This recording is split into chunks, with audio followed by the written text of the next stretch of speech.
BJP नेता और केंद्रीय मंत्री हरदीप सिंह पुरी का राहुल गांधी पर सियासी हमला। कहा, विदेश में देश का नाम बदनाम करने की हुई कोशिश। आत्मविश्लेषण करें राहुल गांधी।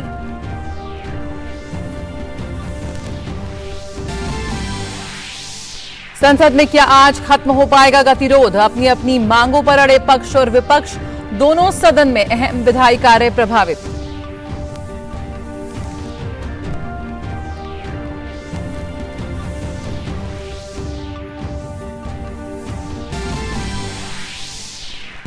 दिल्ली में ईडी के दफ्तर पहुंची तेलंगाना के सीएम की बेटी के कविता। दिल्ली शराब नीति में मनी लॉन्ड्रिंग से जुड़े मामले में ईडी करेगी सवाल जवाब।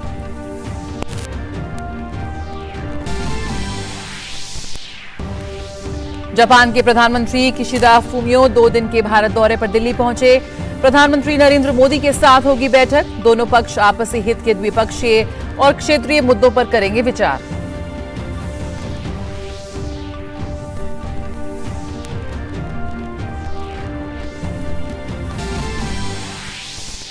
ब्रिटेन में भारतीय उच्चायोग पर हमला। भारत ने दिल्ली स्थित ब्रिटेन उच्चायुक्त को किया तलब। सुरक्षा नहीं होने पर मांगा स्पष्टीकरण। दोषियों की पहचान कर तुरंत गिरफ्तार करने की मांग।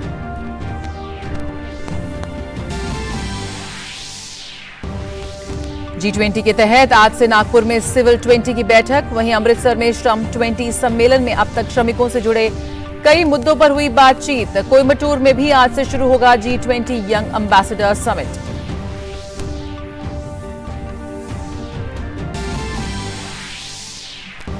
उत्तर भारत के कई इलाकों में बादल, बारिश और ओले। दिल्ली में ऑरेंज अलर्ट। 25 मार्च तक हालात ऐसे ही रहने के आसार।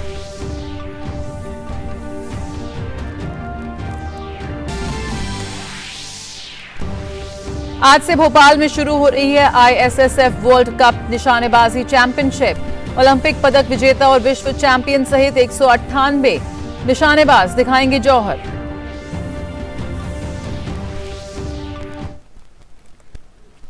नमस्कार, समाचारों में आप सभी का बहुत बहुत स्वागत है। मैं हूं जया सिन्हा। शुरुआत करेंगे इस वक्त की अहम खबरों के साथ। केंद्रीय मंत्री हरदीप सिंह पुरी ने राहुल गांधी के हालिया बयानों को लेकर उनकी आलोचना की है। प्रेस वार्ता को संबोधित करते हुए हरदीप सिंह पुरी ने कहा कि राहुल गांधी ने लंदन में देश के लोकतंत्र, मीडिया और न्यायपालिका पर जो सवाल खड़े किए हैं उस पर उन्हें देश से माफी मांगनी चाहिए।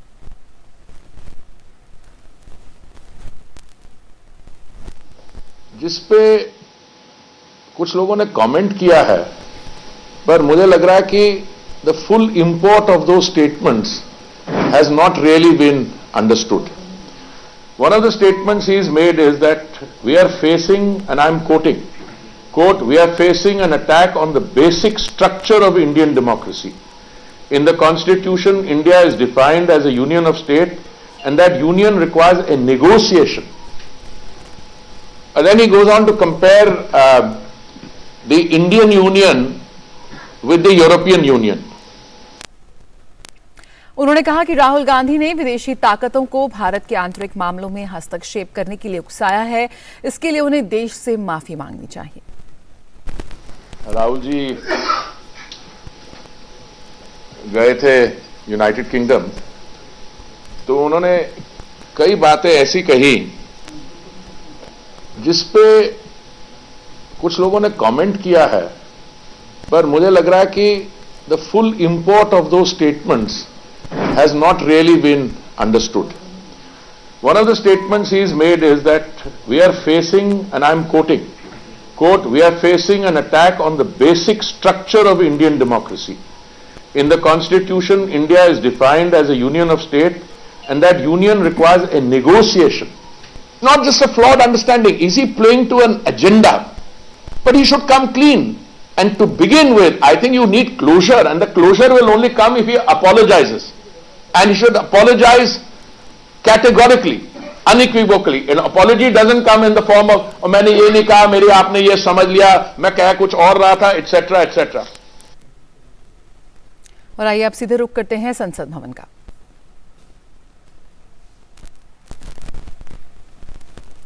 तो राज्यसभा लोकसभा की कार्यवाही 2 बजे तक के लिए स्थगित हो गई है।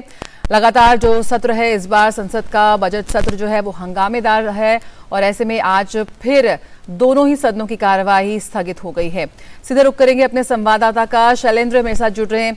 जी शैलेंद्र, क्या कुछ है अपडेट इस वक्त? आज उम्मीद की जा रही थी, सोमवार का दिन है, हफ्ते की शुरुआत है, तो शायद गतिरोध खत्म होगा या नहीं, एक बड़ा सवाल यहाँ पर बना हुआ था। लगातार हंगामेदार रहा है ये सत्र। अभी क्या कुछ अपडेट है, किस तरह से हुई आज कार्रवाई सुबह की? आज जैसे ही लोकसभा की कार्रवाई शुरू हुई वही दृश्य हमें दिखाई दिए जो पिछले हफ्ते देखने को मिले थे। विपक्षी सांसद हंगामा करने लगे, कुछ सांसद प्ले कार्ड लेकर भी आए थे। लोकसभा अध्यक्ष ने कहा भी कि प्ले कार्ड लेकर मत आइए, और साथ ही साथ उन्होंने ये भी कहा कि जो सांसद सभी सांसद को मौका मिलेगा, जो बोलना चाहते हैं प्रश्नकाल के बाद सभी को मौका दिया जाएगा और सदस्यों को बोलने का मौका दिया जाएगा, लेकिन नियमों के तहत प्रश्नकाल चलने दें। उसके बाद जो सांसद सदस्य अपनी बात रखना चाहते हैं उन्हें मौका दिया जाएगा। लेकिन हमने देखा कि विपक्षी सांसद हंगामा कर रहे थे और वहीं सत्ता पक्ष के सांसद राहुल गांधी से माफी की मांग कर रहे थे। इस बीच सदन में गतिरोध बना रहा। उसके बाद लोकसभा अध्यक्ष ने इस बात को कहा कि अगर सांसद नहीं चाहते, सदस्य नहीं चाहते कि सदन चले तो कार्रवाई 2 बजे तक के लिए स्थगित की जाती है। वही नजारा हमें राज्यसभा में भी देखने को मिला। थोड़ी देर राज्यसभा में जो कामकाज है उसे आगे बढ़ाया गया। उसके बाद हमने देखा कि सदन में हंगामा देखने को मिला और उच्च सदन को भी 2 बजे तक स्थगित करना पड़ा। तो हम एक तरह से देखें, गतिरोध बना हुआ दिखाई दे रहा है सत्ता और विपक्ष के बीच, और विपक्षी सांसद जिस तरह से वेल में आ रहे हैं, हंगामा कर रहे हैं, उस पर हमने सभापति और लोकसभा अध्यक्ष द्वारा नाराजगी भी जताई गई है, देखा है। लेकिन ये जो गतिरोध है विपक्ष और सत्ता पक्ष के बीच वो बना हुआ है, और जो उम्मीद थी कि आज नया हफ्ता है, जरूर कोई एक रास्ता निकलेगा। लोकसभा अध्यक्ष ने इस बात को कहा भी कि सत्ता पक्ष और विपक्ष के सांसद आए, एक तरह से बातचीत हो, रास्ता निकाला जाए। लेकिन हमने देखा कि 11 बजे गतिरोध बने रहने की वजह से, हंगामे के चलते लोकसभा और राज्यसभा की कार्रवाई 2 बजे तक के लिए स्थगित करनी पड़ी। शैलेंद्र, अब सुबह हरदीप सिंह पुरी ने एक प्रेस वार्ता की है और कहा कि बिल्कुल बिना शर्त के यहाँ पर राहुल गांधी को माफी मांगनी ही होगी, क्योंकि यहाँ पर उन्होंने भारत का अपमान किया है, भारत की संप्रभुता का, भारत की लोकतांत्रिक नीति का अपमान किया है। ऐसे में जब तक वो माफी नहीं मांगेंगे हम आगे बात नहीं बढ़ेगी। क्या लगता है आपको, किस तरह से यहाँ पर विपक्ष की ओर से भी बीच में आई है कि अगर गतिरोध जारी रहा, वो भी एक प्रेस वार्ता को संबोधित करने की यहाँ पर जो तमाम विपक्षी पार्टी हैं वो बात कर रहे हैं, क्या कुछ यहाँ पर विकल्प हैं?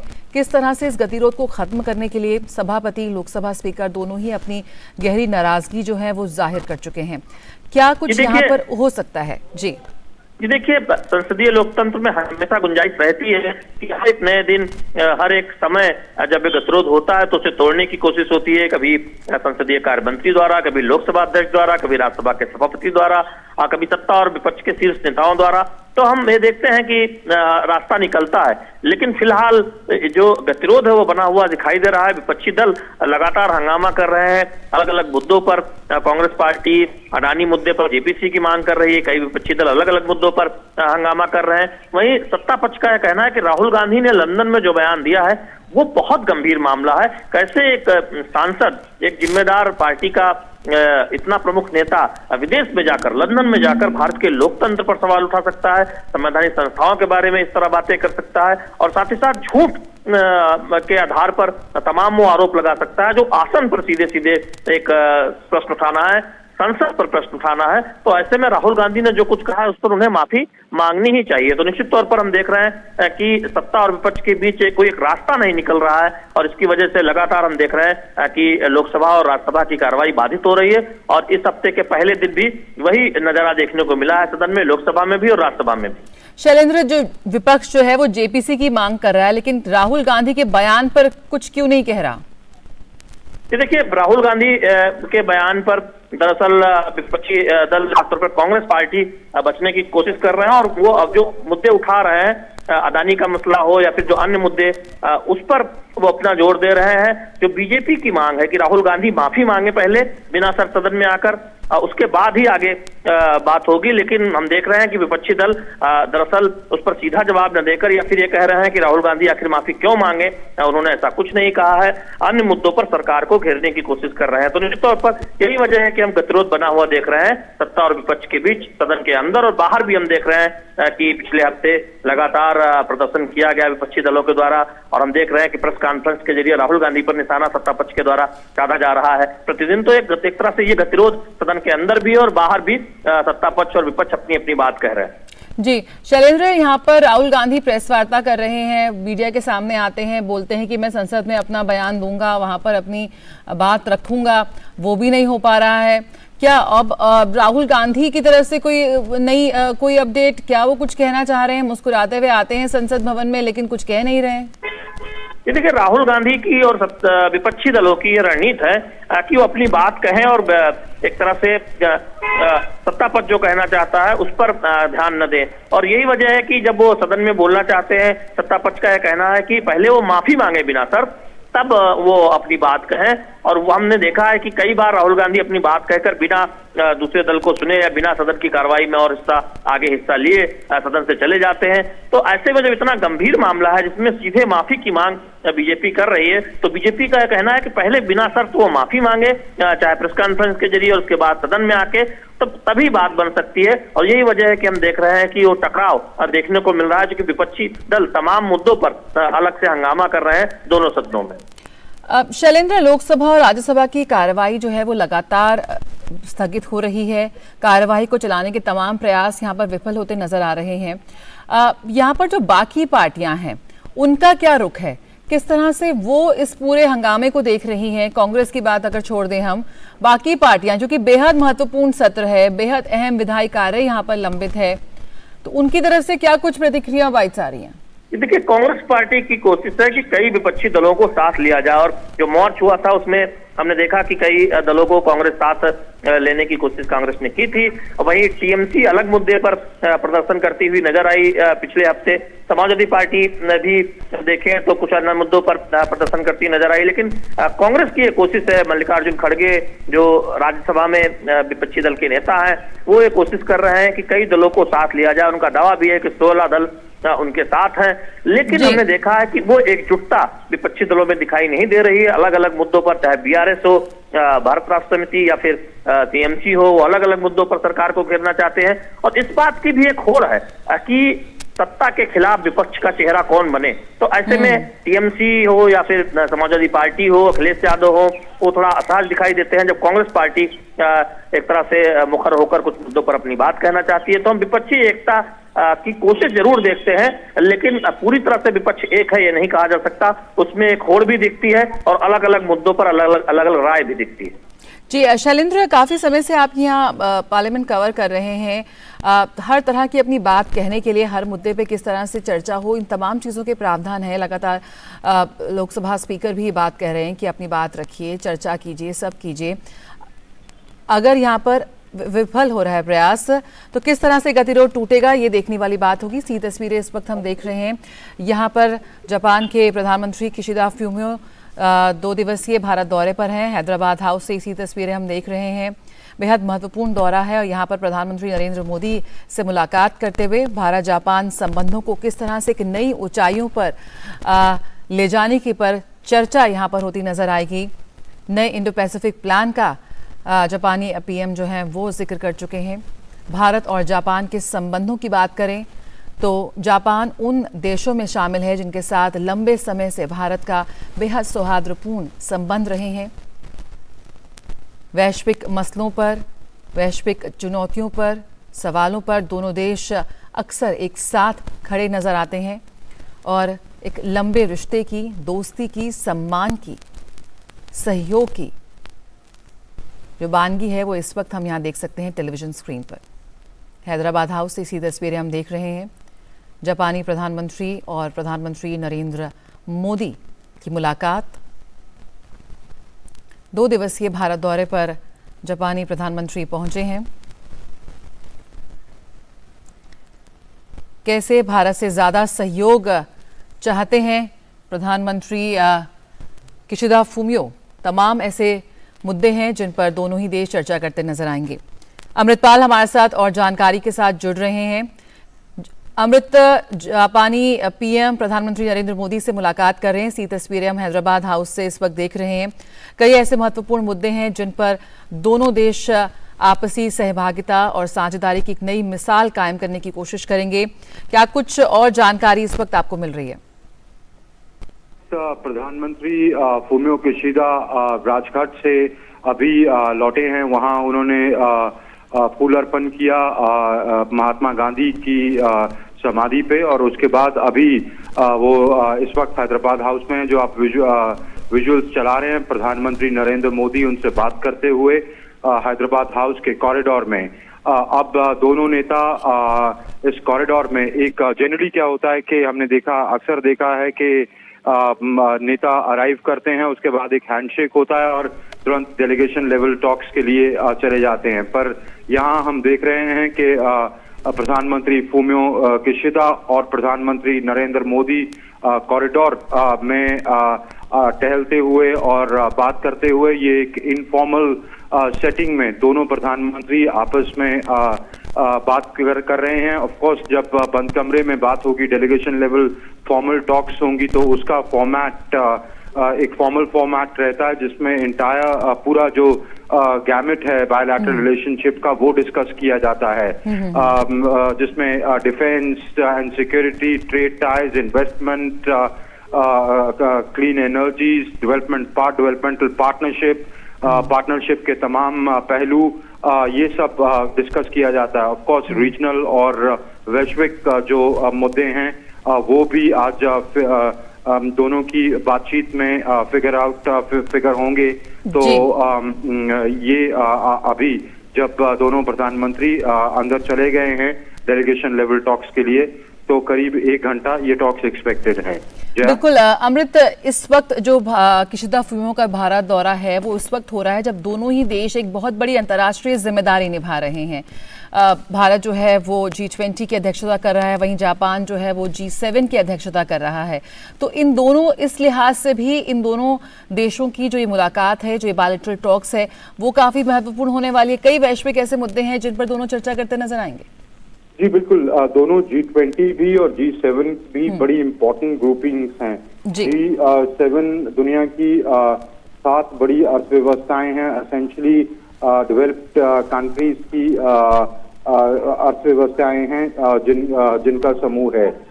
ये जो डिसीजंस लेते हैं, क्योंकि बहुत पावरफुल देश हैं, उनका इम्पैक्ट वर्ल्ड पॉलिटिक्स पर क्या हो, वो बहुत उसका असर पड़ता है। G20 भी एक बड़ी इंपॉर्टेंट फोरम है जो दुनिया की 20 सबसे बड़ी अर्थव्यवस्थाएं हैं। तो जब अध्यक्षता G20 की भारत के पास है, G7 की जापान के पास है, तो इनका एक तो एक्सपेक्टेंसी क्या है इनकी प्रेसिडेंसी के दौरान, क्योंकि मई में G7 की बैठक होनी है। हालांकि भारत G7 का मेंबर नहीं है, पर भारत को इनविटेशन कई बार एज ए स्पेशल इनवाइटी बुलाया जाता है। इस बार भी एक्सपेक्ट किया जा रहा है कि प्रधानमंत्री किशिदा प्रधानमंत्री मोदी को ये इनविटेशन एक्सटेंड करेंगे कि मई में वो हिरोशिमा में उस कॉन्फ्रेंस में पार्टिसिपेट करें। तो दोनों साइड्स अपनी प्रायोरिटीज डिस्कस करेंगी। जापान G20 का पार्ट है ही, तो कैसे जो ग्लोबल नॉर्थ के प्रायोरिटीज हैं, ग्लोबल साउथ के साथ कैसे ब्लेंड की जाए, एक। और दूसरी बात, जो सबसे बड़ा संकट जो विश्व देख रहा है, जो युद्ध चल रहा है, 1 साल से ज्यादा चल गया है, उसका असर ग्लोबल सप्लाई चेन्स पे, फूड सिक्योरिटी पे, एनर्जी सिक्योरिटी पे जो पड़ा है, वो जरूर डिस्कस होगा। बिल्कुल, जो दोनों ही देश हम कह सकते हैं अमृत के हिंद प्रशांत क्षेत्र के बेहद अहम स्तंभ हैं। किस तरह से इस पूरे हिंद प्रशांत क्षेत्र में एक संतुलन के लिहाज से भी बेहद अहम है दोनों देशों की साझेदारी। आपने रूस यूक्रेन युद्ध का जिक्र किया, कैसे कूटनीतिक तौर पर उस लिहाज से भी जापानी प्रधानमंत्री का ये दौरा बेहद अहम हो जाता है। आज सुबह की ये खबर है किस तरह से जो चीनी राष्ट्रपति हैं वो रूस का दौरा कर रहे हैं। ये भी एक बड़ा डेवलपमेंट है इस पूरी मुद्दे पर, इस पूरी स्थिति पर। जी बिल्कुल, दोनों ही चीजें। पहली बात, आपने इंडो पैसिफिक की बात की, तो इंडो पैसिफिक के दोनों शोर पे एक छोर पे भारत बैठा है, दूसरे छोर पे जापान बैठा है। दोनों की काफी कन्वर्जेंसेस हैं कि इंडो पैसिफिक की रूपरेखा क्या होनी चाहिए, उसका आउटलुक क्या होनी चाहिए। वो दोनों फ्री, ओपन, इंक्लूसिव ट्रेड, जो यूनिलैटरल, किसी भी यूनिलैटरलिज्म से प्रभावित ना हो, उसकी दोनों की विजन सेम है। तो आज ये अनवील करेंगे अपना free and open Indo Pacific का विजन जब ये सप्रू हाउस लेक्चर देंगे। तो जरूरी है कि दोनों देश की कोऑपरेशन इस लेवल तक लेके जाई जाए, बायलैटरली भी, मल्टीलैटरल लेवल पर तो क्वाड में इनकी पार्टनरशिप है, बायलैटरली भी दोनों एक पेज पे हो, चाहे वो मैरिटाइम सिक्योरिटी कोऑपरेशन को लेके हो, ट्रेड फ्लोज को रेगुलेट करने को हो। तो ये उस लिहाज से काफी है। मैं दूसरी बात आपने कही कि चीन के राष्ट्रपति इस वक्त आज रूस का दौरा कर रहे हैं। ये एक इम्पोर्टेंट डेवलपमेंट है क्योंकि वेस्ट काफी अलग देखता है। इनफैक्ट जापान जैसे इस क्राइसिस को देखता है, वो थोड़ा उसमें उनका रवैया अलग है जैसे भारत देखता है। डाइवर्जेंसेस हैं। भारत रूस को इतने के खिलाफ इतना आक्रामक रवैया नहीं अपनाने के पक्ष में है, पर उनका सैंक्शन से लेके वॉर सप्लाई से लेके जो वेस्टर्न ब्लॉक की बैकिंग है वो ज्यादा है।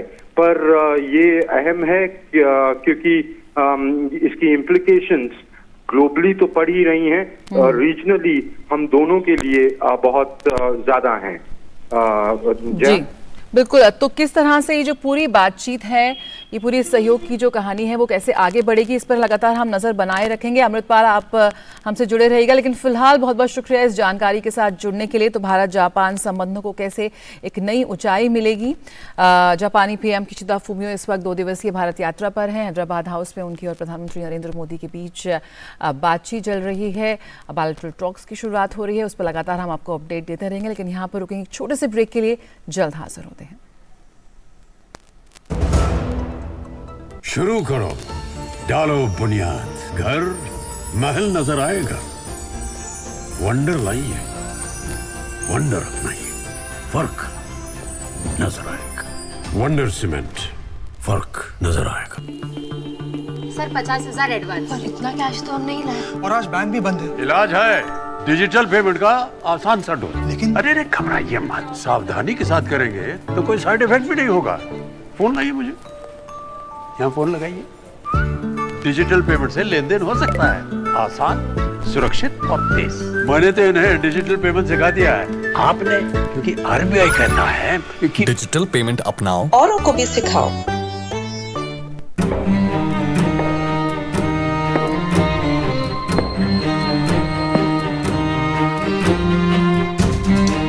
कब तक आप ऐसे फ्यूचर का टेंशन लेकर चलते रहेंगे? LIC के न्यू पेंशन प्लस के साथ अपनी पेंशन का प्लान बनाइए, क्योंकि ये प्लान आपके फ्यूचर के लिए मार्केट लिंक्ड वेल्थ क्रिएट करता है। और तो और इस प्लान में गारंटीड एडिशंस के साथ पेंशन पाने के कई ऑप्शंस भी हैं, so that you grow young and tension free. LIC, हर पल आपके साथ।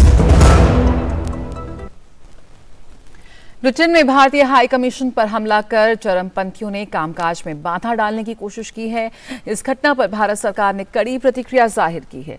दिल्ली स्थित ब्रिटेन के उच्चायुक्त को तलब किया गया और लंदन में हुई इस घटना की निंदा की।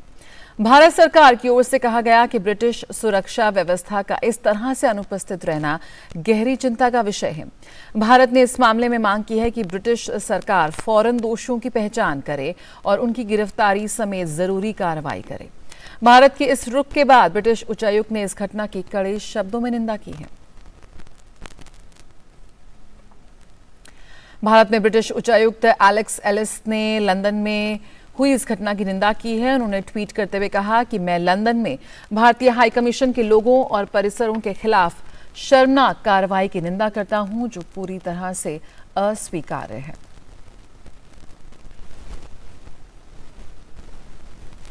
दिल्ली आबकारी मामले पर तेलंगाना के मुख्यमंत्री की बेटी की कविता आज फिर एक बार प्रवर्तन निदेशालय के सामने पेश हुई। ईडी ने आबकारी नीति मामले में के कविता को सम्मन जारी किया था। शराब घोटाले से जुड़ी मनी लॉन्ड्रिंग जांच में पिछली बार कविता ईडी के दफ्तर नहीं पहुंची थी और तब उन्होंने एजेंसी के पास अपने वकील के हाथों डॉक्यूमेंट्स भेज दिए थे। कविता ने पिछली बार सुप्रीम कोर्ट में याचिका लगाई थी कि नियमों के तहत ईडी एक महिला को पूछताछ के लिए अपने ऑफिस में नहीं बुला सकती और ईडी को पूछताछ करने के लिए उनके घर आना होगा। इस मुद्दे पर सुप्रीम कोर्ट 24 मार्च को सुनवाई करेगा, लेकिन कोर्ट ने कविता को कोई अंतरिम राहत नहीं दी थी। इससे पहले ईडी कविता से 11 मार्च को 9 घंटे पूछताछ कर चुकी है। रिपोर्ट्स के मुताबिक इस दौरान उनसे हैदराबाद के बिजनेसमैन अरुण रामचंद्रन पिल्लई के बयानों के बारे में पूछा गया था। पिल्लई को इसी केस में गिरफ्तार किया गया है और उसे साउथ ग्रुप का फ्रंटमैन कहा जाता है। माना जाता है कि पिल्लई कविता का करीबी है।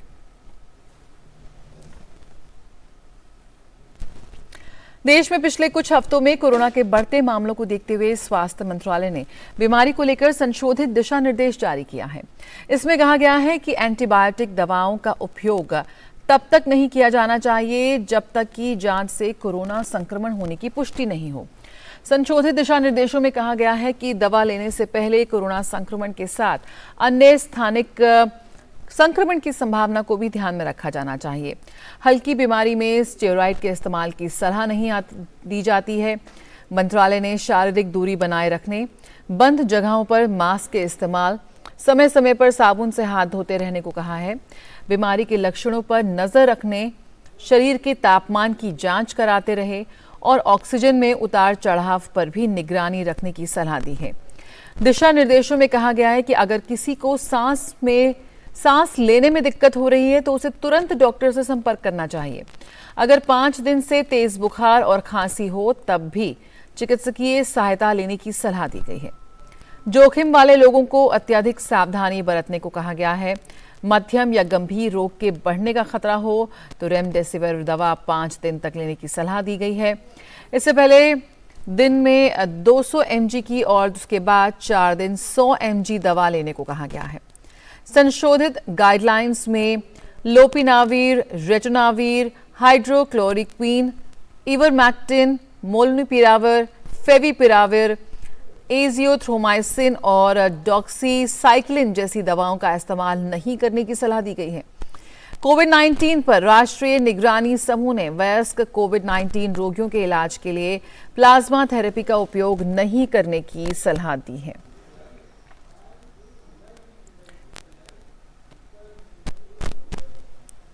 कोरोना संक्रमण के ताज़ा आंकड़ों पर अगर नजर डालें तो स्वास्थ्य और परिवार कल्याण मंत्रालय के मुताबिक देश भर में पिछले 24 घंटों में कोरोना के 918 नए मामले दर्ज किए गए हैं। वहीं पिछले 24 घंटों में 479 मरीज उपचार करवाकर स्वस्थ हो चुके हैं, जिसके बाद देश में रिकवरी रेट 98.8% हो गया है। वहीं साप्ताहिक पॉजिटिविटी रेट वर्तमान में 0.86% दर्ज किया गया है। इसके साथ ही दैनिक पॉजिटिविटी रेट 2.08% दर्ज किया गया है। देश में कोरोना के सक्रिय मामलों की संख्या 6,350 है।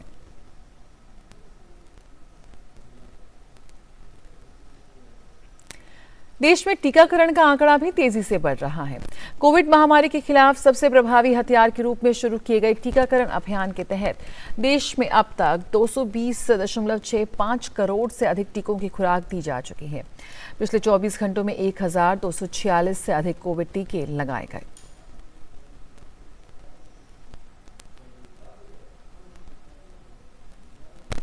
जम्मू कश्मीर में आतंकवाद से जुड़े मामलों पर बड़ी कार्रवाई चल रही है। जम्मू कश्मीर पुलिस की विशेष जांच इकाई पुलवामा जिले के काकापोरा इलाके में तलाशी अभियान चला रही है।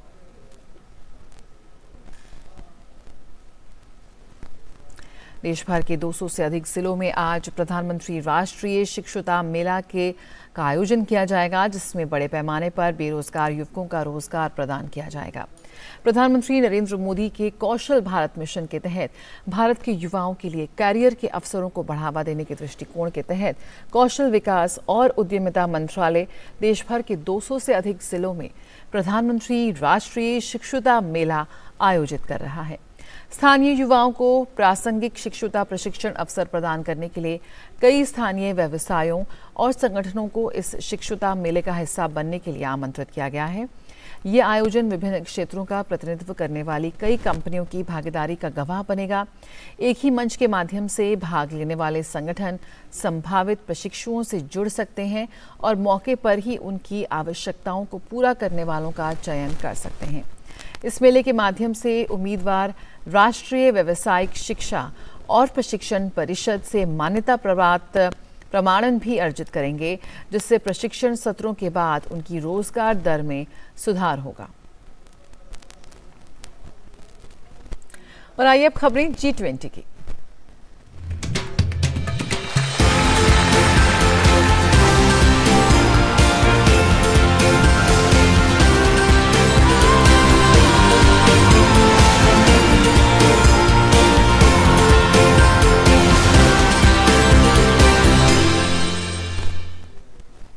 भारत की अध्यक्षता में G20 के अंतर्गत सिविल 20 इंडिया की बैठक आज से नागपुर में हो रही है।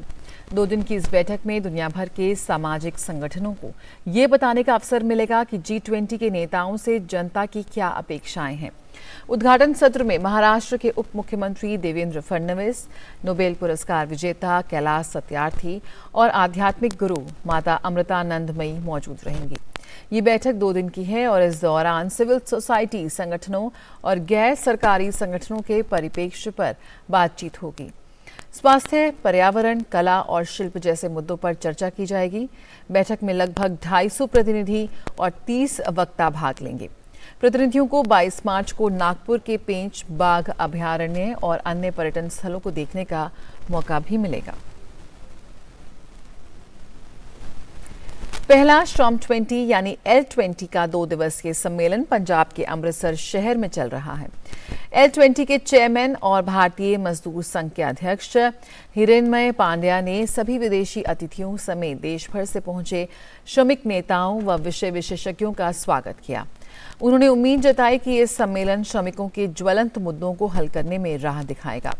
इसके अलावा श्रमिकों की सम्मानजनक आजीविका व रोजगार, अंतर्राष्ट्रीय स्तर पर श्रमिकों का पलायन, कौशल विकास व कर्मचारी और सरकार की जिम्मेदारी समेत श्रमिकों से जुड़े अन्य कई महत्वपूर्ण मुद्दों पर भी विस्तार से चर्चा की गई। भारतीय मजदूर संघ BMS भारत की G20 की अध्यक्षता के तहत L20 के पहले सम्मेलन के आयोजन से संबंधित अग्रणी राष्ट्रीय श्रमिक संघ है।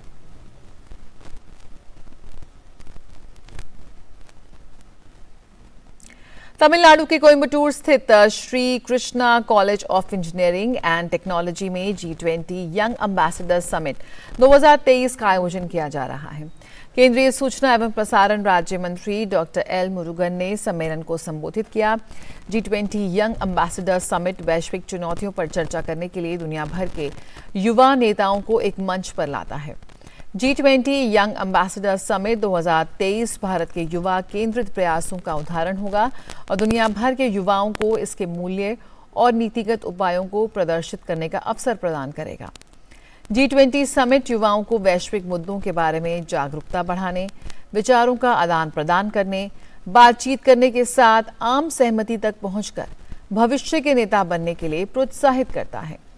G20 यंग एम्बेसडर समिट 2023 की theme fuelling the future of global youth है।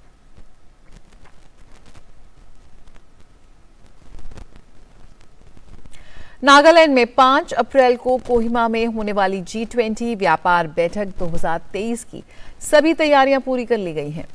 नागालैंड के मुख्य सचिव जे आलम ने बताया कि राज्य सरकार पूरी तरह से तैयार है और G20 देशों के प्रतिनिधियों के भव्य स्वागत की तैयारियां चल रही हैं।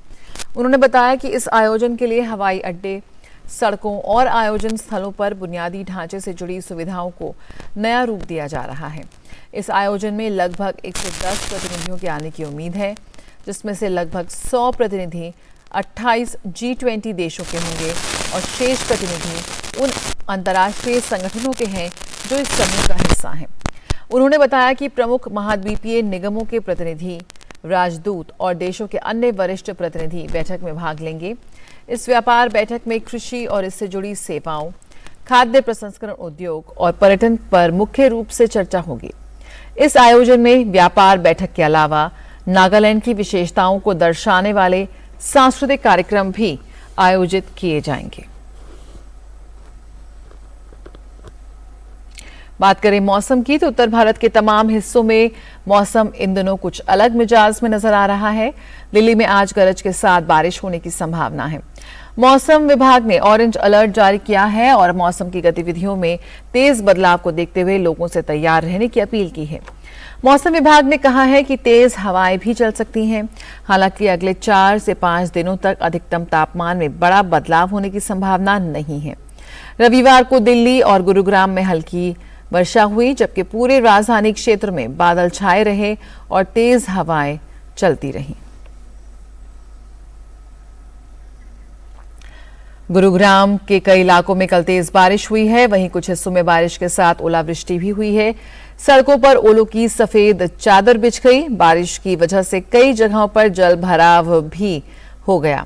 मौसम की इस अचानक करवट से तापमान में भी गिरावट दर्ज की गई है।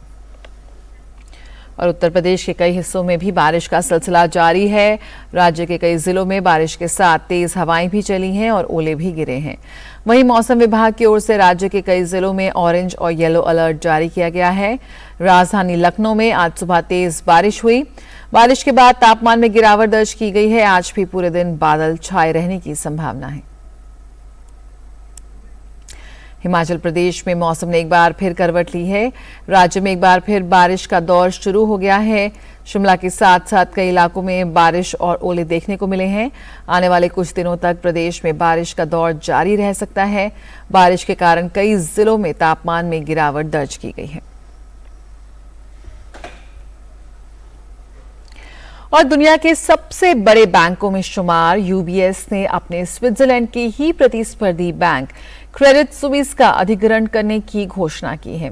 यह अधिग्रहण 3 अरब स्विस फ्रैंक यानी 3.23 अरब अमेरिकी डॉलर में होगा। यूबीएस ने बैंकिंग क्षेत्र को और अधिक उतार चढ़ाव से बचाने के लिए कदम उठाया है। केंद्रीय बैंक ने कहा कि यह अधिग्रहण स्विस संघीय सरकार, स्विस वित्तीय बाजार पर्यवेक्षी प्राधिकरण और स्विस नेशनल बैंक के समर्थन से संभव हुआ है। केंद्रीय बैंक ने कहा कि ये कदम वित्तीय स्थिरता को सुरक्षित करेगा और स्विस अर्थव्यवस्था की रक्षा करेगा। बता दें कि क्रेडिट स्विस वर्षों से निवेशकों और ग्राहकों का विश्वास खोता जा रहा था। 2022 में सीएस ने वैश्विक वित्तीय संकट के बाद से सबसे खराब नुकसान दर्ज किया था। चीन के राष्ट्रपति शी जिनपिंग आज से 22 मार्च तक रूस की 4 दिवसीय यात्रा पर रहेंगे। शी जिनपिंग का ये दौरा रूस यूक्रेन जंग के बीच हो रहा है, जिस पर पूरी दुनिया की निगाहें टिकी हुई हैं। चीन के विदेश मंत्रालय ने कहा कि चीन हमेशा शांति का समर्थक रहा है और वार्ता को आगे बढ़ाने की गुजारिश करता है। चीन के विदेश मंत्री ने कहा कि शी जिनपिंग अपनी यात्रा के दौरान रूसी राष्ट्रपति व्लादिमीर पुतिन से मुलाकात करेंगे। दोनों देशों के बीच व्यापक साझेदारी, संबंधों और रणनीतिक सहयोग सहित सामयिक मुद्दों पर चर्चा होगी। इजराइल और फिलिस्तीन के बीच टकराव बढ़ता जा रहा है। इजराइल में एक फिलिस्तीनी बंदूकधारी ने कार में बैठे 2 लोगों पर गोलीबारी की। बंदूकधारी ने वेस्ट बैंक शहर में गोलीबारी की, जहां पिछले महीने कई हिंसात्मक घटनाएं हुई थीं। ये घटना तब हुई जब इजराइल और फिलिस्तीनी के बीच हिंसा को समाप्त करने के लिए अमेरिका ने मिस्र में एक शांति वार्ता स्थापित की थी।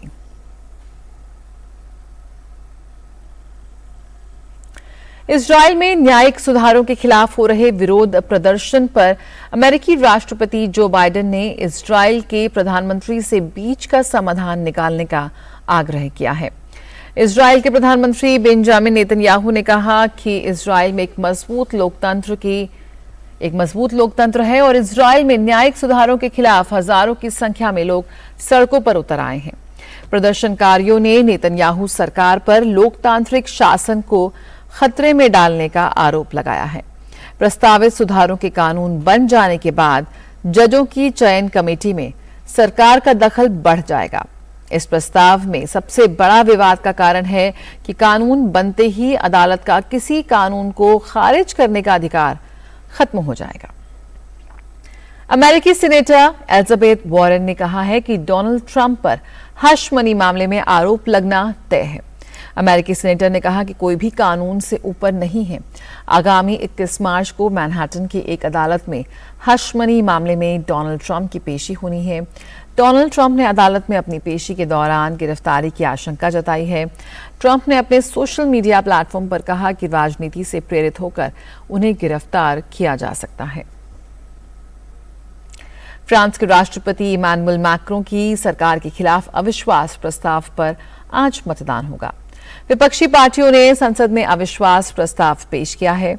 फ्रांस में पेंशन सुधार बिल को लेकर बड़े स्तर पर विरोध प्रदर्शन हो रहे हैं। विपक्षी पार्टियों ने इन सुधारों पर आपत्ति जताई है। हालांकि मैक्रों ने इन सुधारों को वापस लिए जाने के पक्ष में वो नहीं नजर आ रहे।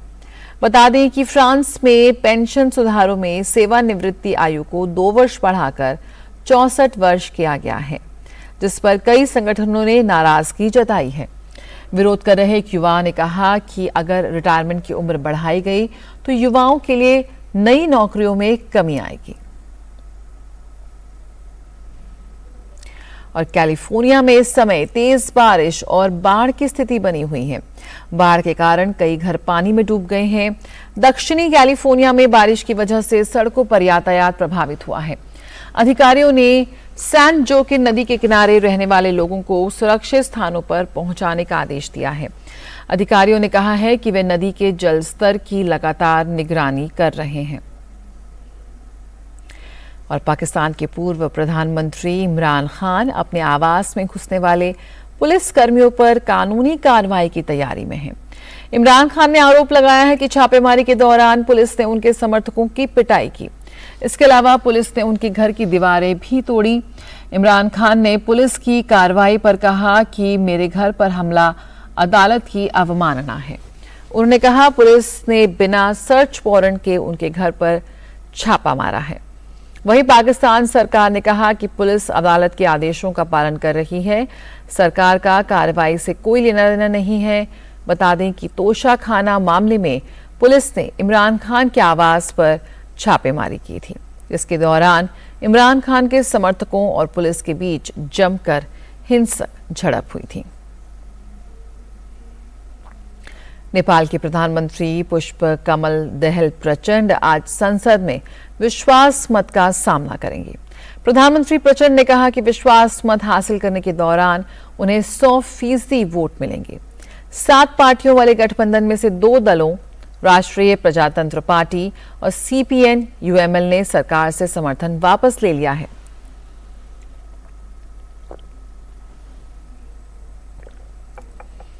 इन 2 दलों द्वारा सरकार से समर्थन वापस लेने के बाद संविधान के मुताबिक प्रधानमंत्री प्रचंड को विश्वास मत हासिल करना पड़ेगा।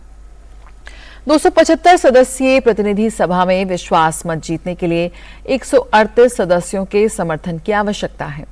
गठबंधन के पास 151 सदस्यों की संख्या देखते हुए प्रचंड की जीत आसान दिख रही है। पिछली बार 10 जनवरी को हुए विश्वास मत पर मतदान में उन्हें 268 सदस्यों का समर्थन मिला था। और दक्षिणी इक्वाडोर और उत्तरी पेरू में शक्तिशाली भूकंप से मरने वालों की संख्या बढ़कर 14 हो गई है। भूकंप के कारण कई घरों, स्कूलों और चिकित्सा केंद्रों को भारी नुकसान पहुंचा है। भूकंप से सांता रोजा हवाई अड्डा भी क्षतिग्रस्त हो गया है। इक्वाडोर के राष्ट्रपति ने कहा कि भूकंप से हुए नुकसान का आकलन किया जा रहा है। वहीं पोप फ्रांसिस ने भूकंप के हादसे पर दुख जताते हुए कहा कि वे भूकंप पीड़ितों के साथ खड़े हैं।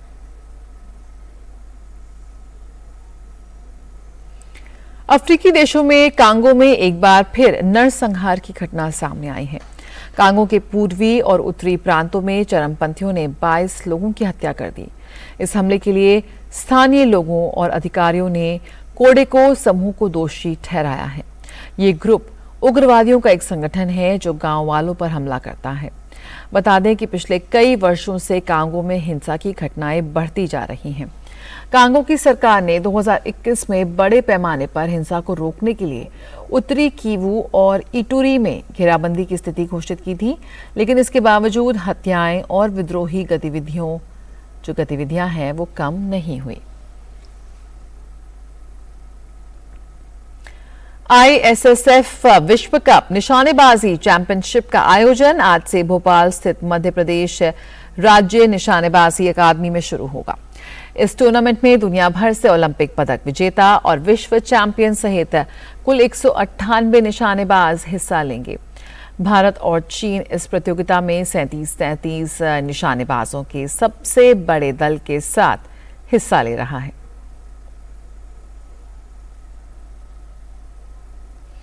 एशियाई खो खो चैंपियनशिप आज से असम में शुरू हो रही है। ये टूर्नामेंट का चौथा संस्करण है जो 23 मार्च तक चलेगा। 4 दिन तक चलने वाले इस प्रतियोगिता में महिला और पुरुष वर्ग में कुल 17 टीमें हिस्सा लेंगी, जिनके बीच प्रत्येक दिन 4 मुकाबले खेले जाएंगे। वहीं 23 मार्च को सेमीफाइनल और फाइनल मैच खेले जाएंगे। पहला मैच भूटान, मलेशिया, इंडोनेशिया और दक्षिण कोरिया के बीच खेला जाएगा। भारतीय सेना के lieutenant general Rana Pratap Kalita, GOC, पूर्वोत्तर भारत, असम के मुख्यमंत्री डॉक्टर हेमंत बिस्वा शर्मा और बीटीआर प्रमुख प्रमोद बोडो आज उद्घाटन समारोह में भाग लेंगे। विमेंस प्रीमियर लीग में आज 2 मुकाबले खेले जाएंगे। पहले मुकाबले में गुजरात जायंट्स और यूपी वॉरियर्स आमने सामने होंगे। इस टूर्नामेंट में गुजरात जायंट्स ने अब तक 7 मुकाबले खेले हैं, जिसमें उसे 2 मुकाबलों में जीत मिली है, जबकि 5 मैचों में उसे हार का मुंह देखना पड़ा है। टीम अंक तालिका में सबसे अंतिम पायदान पर काबिज है। दूसरी ओर यूपी वॉरियर्स ने 6 में से 3 मुकाबले अपने नाम किए हैं, वहीं उसे 3 मैचों में हार मिली है। यूपी की टीम 6 अंक के साथ अंक तालिका में तीसरे पायदान पर स्थित है। वहीं आज दिन के दूसरे मुकाबले में मुंबई इंडियंस का सामना दिल्ली कैपिटल्स से होगा। दोनों टीमों के बीच इस मुकाबले में कांटे की टक्कर देखने को मिल सकती है। मुंबई इंडियंस का इस टूर्नामेंट में अब तक का सफर शानदार रहा है। टीम ने अब तक 6 मुकाबले खेले हैं, जिसमें से उसे 5 में जीत मिली है। मुंबई इंडियंस 10 अंक के साथ अंक तालिका में शीर्ष पर कायम है।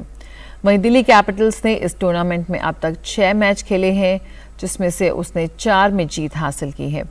दिल्ली की टीम अंक तालिका में 8 अंक के साथ दूसरे स्थान पर काबिज है।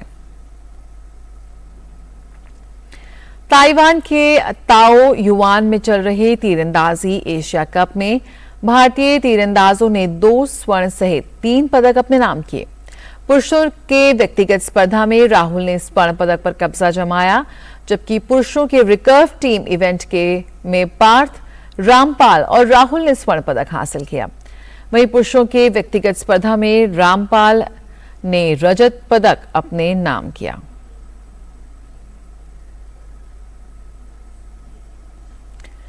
भारत के अक्षपदीप सिंह ने जापान के नोमी में चल रहे एशियन 20 किलोमीटर पैदल चाल प्रतियोगिता में स्वर्ण पदक अपने नाम कर लिया है। अक्षपदीप सिंह ने 1 घंटा 20 मिनट 57 सेकंड का समय लेकर पोडियम पर शीर्ष स्थान हासिल किया, जबकि प्रतियोगिता के महिला वर्ग में प्रियंका गोस्वामी ने कांस्य पदक जीता।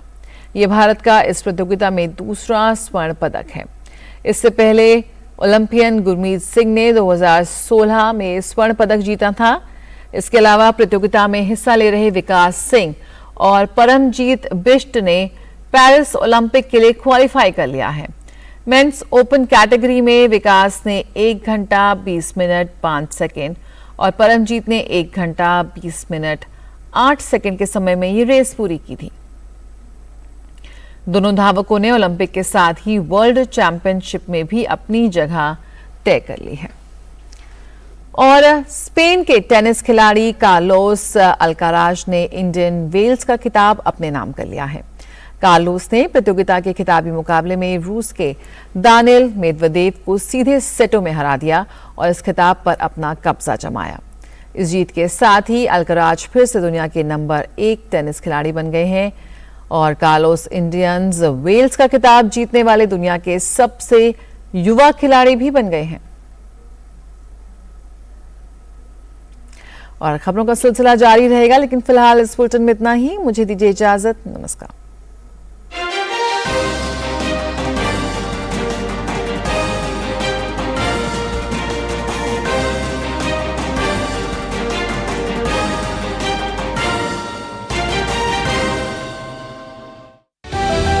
समाज की बेड़ियां तोड़कर हासिल किए